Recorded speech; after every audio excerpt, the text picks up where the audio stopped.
¿Qué tal, amigos? Nos encontramos con el profe Ricardo Escobar, quien está en pleno festejo de sus 40 años como periodista, 40 años ininterrumpidos de labor de esta profesión, la llamada más bella del mundo. Profesor Ricardo, cuéntenos, son 40 años de labor, cuéntenos sobre esto. Pues que han sido 4 décadas de mucho trabajo, de mucho esfuerzo, de mucho deseo de informar.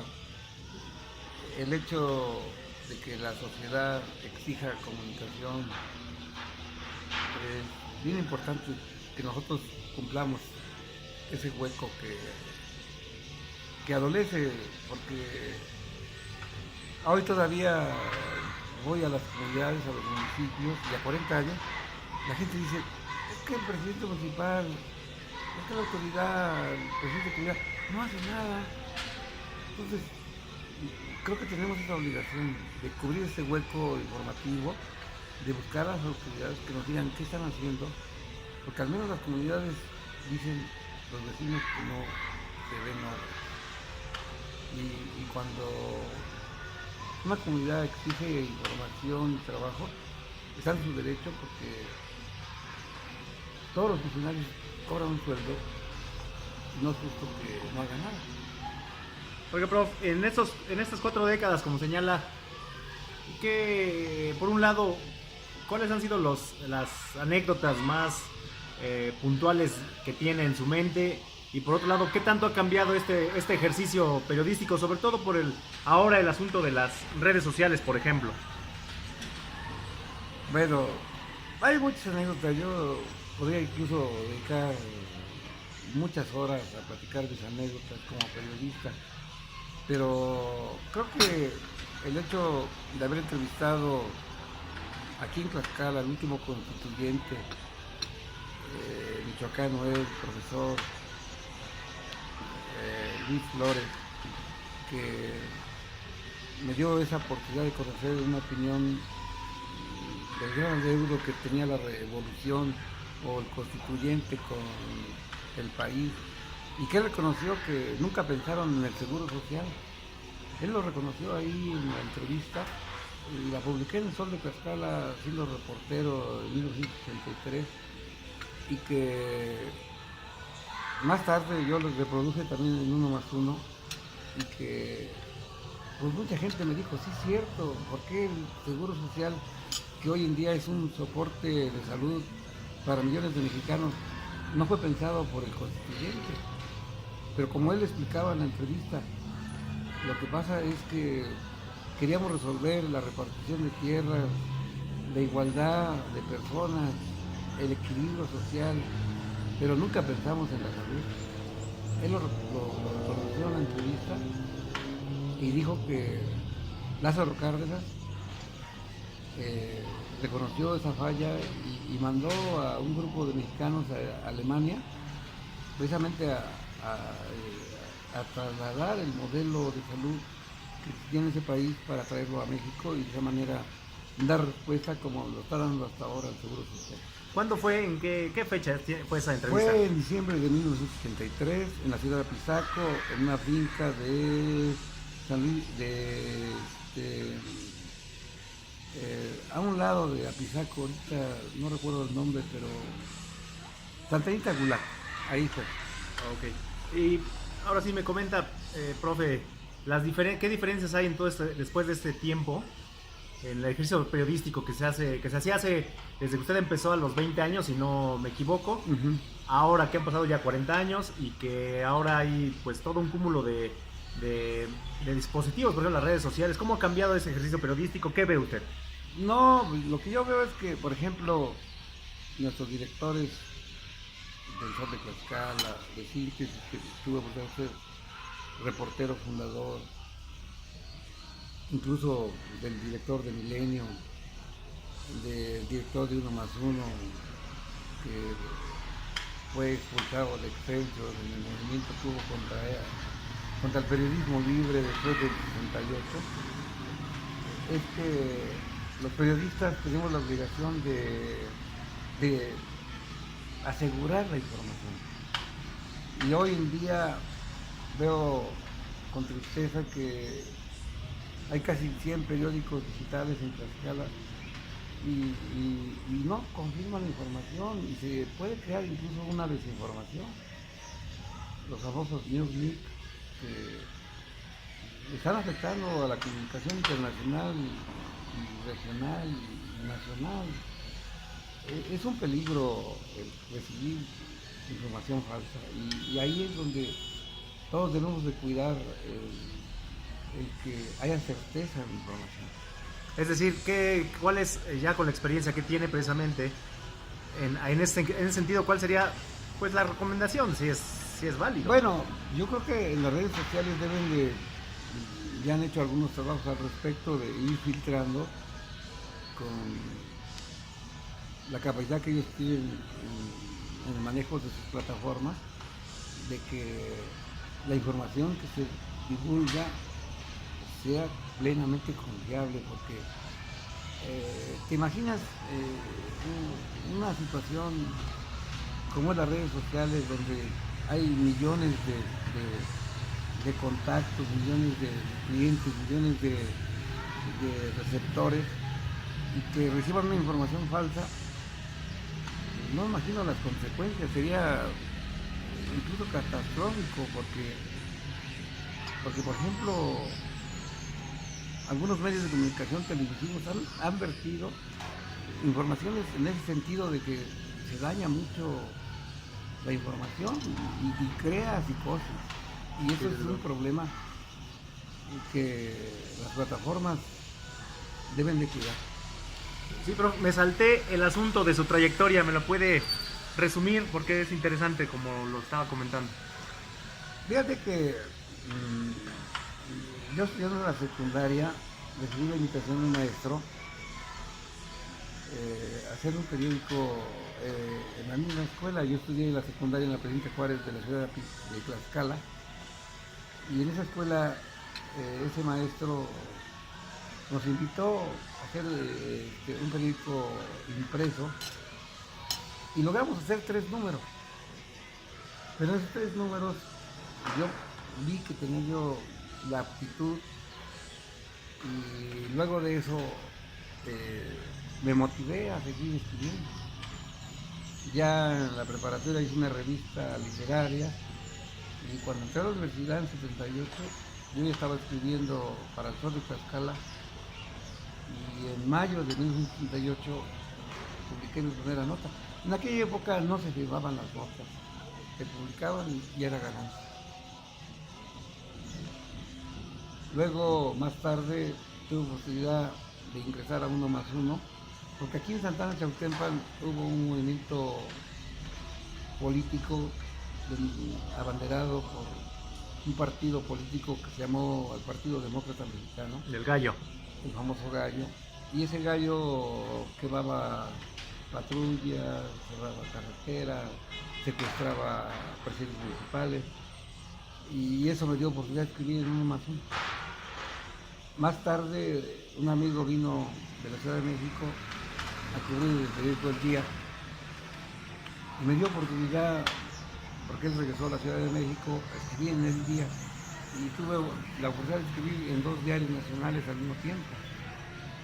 Luego, más tarde, por enojos de la licenciada Beatriz Paredes, que me sacó del Día por represión por lo que yo escribía, entré a Excelsior, y en Excelsior estuve 2 años escribiendo pues lo que yo veía que pasaba en Tlaxcala.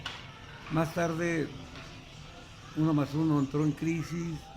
En el 2002 un grupo de empresarios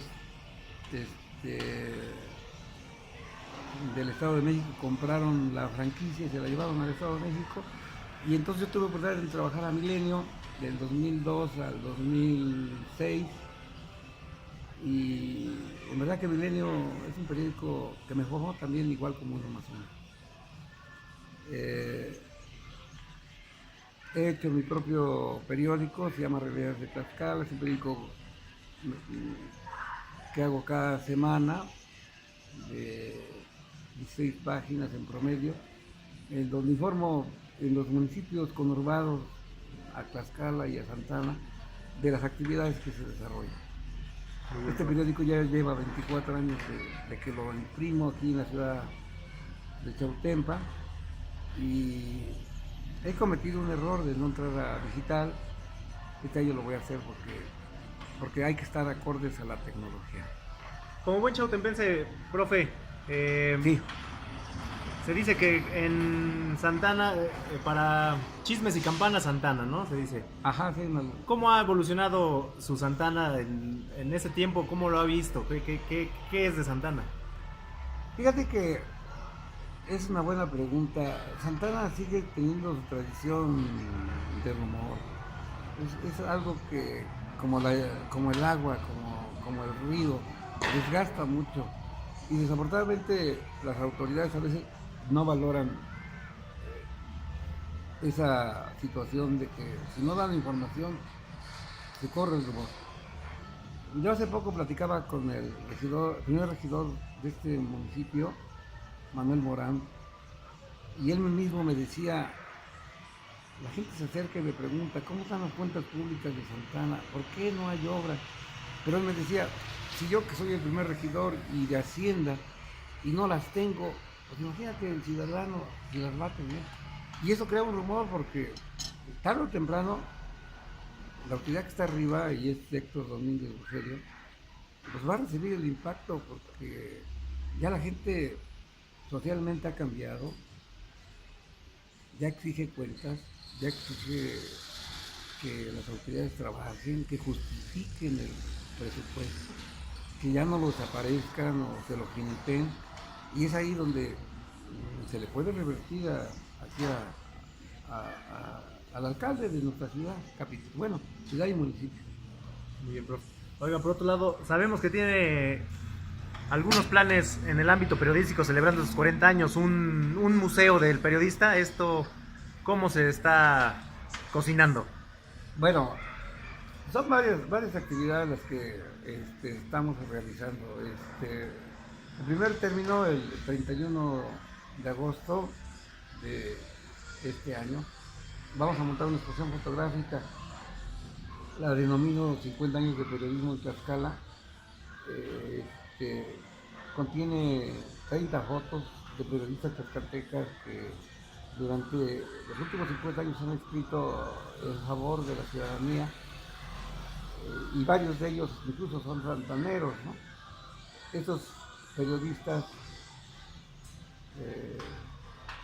pues por muchos años escribieron su sección, su artículo, su opinión, y creo que es un reconocimiento a ellos, porque dedicarse al periodismo a veces, repito, es muy entregado, hay que cruzar información, hay que tener su archivero, su material documental que te permita informar, no desinformar. Entonces, por ejemplo, Ricardo Cordero, que dicen en Zarapilandia, por mencionar uno, se dedicaba con mucho dinamismo a escribir y realmente fue una columna de muchos años. Elsa Cordero, la actual magistrada del Tribunal Superior de Justicia, es su nieta, y ella está muy interesada que se conozca su obra de su papá, pero desafortunadamente, a excepción de las hemerotecas, pocos saben quién fue Ricardo Cordero, por decir el nombre, ¿no?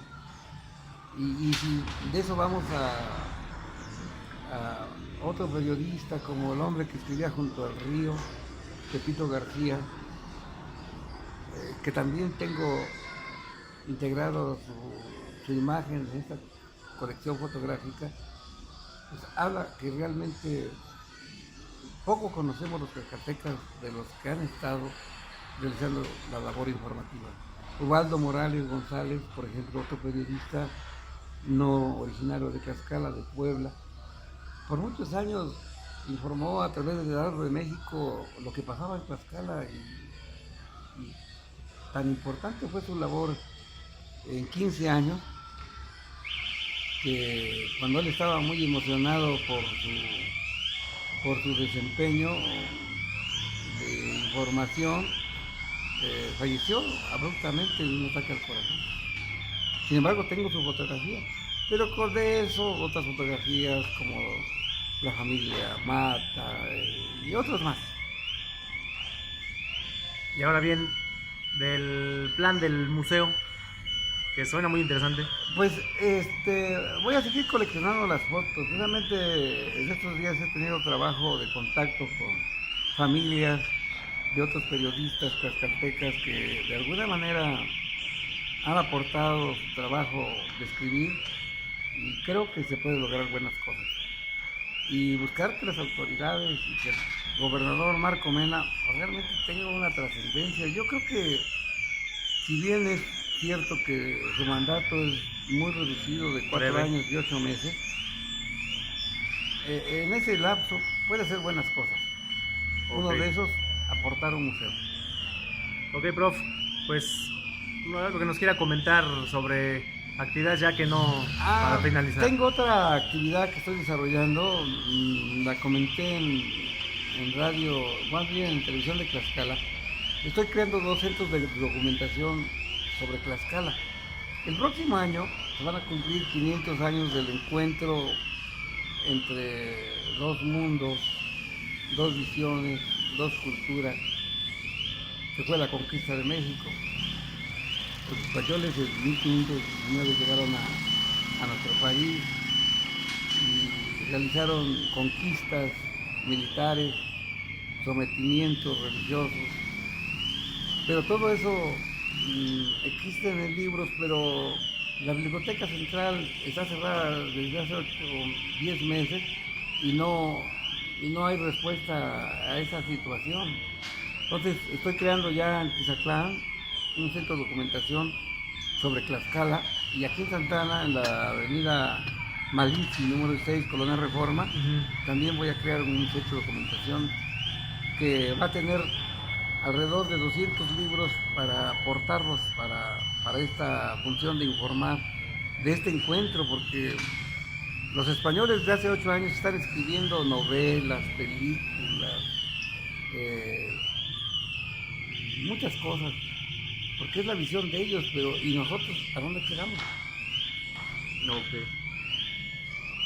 Muy bien, prof, pues le agradecemos mucho y estaremos pendientes, esperando que nos dé noticias sobre estos proyectos que tiene y sobre todo las invitaciones a las actividades que tiene Sí, próximas. sobre todo yo lo que quiero presentarlo, he buscado al diputado Terán para que lo presente en el Congreso de la Unión, porque yo creo que este proyecto, sobre todo los 2 centros de documentación en Santana Tlaxcala. y Ah, en en Tizatlán. Tizatlán, deben tener recursos federales para establecerlos bien, incluso digitalizados, incluso en la red, porque hoy la tecnología nos está ganando. No podemos esperar que vayan a consultar el libro, lo tenemos que meter a la red Y ahí lo para consulten. abrirnos al mundo. Muy bien. Gracias, don Ricardo Escobar. Gracias a ti, te agradezco.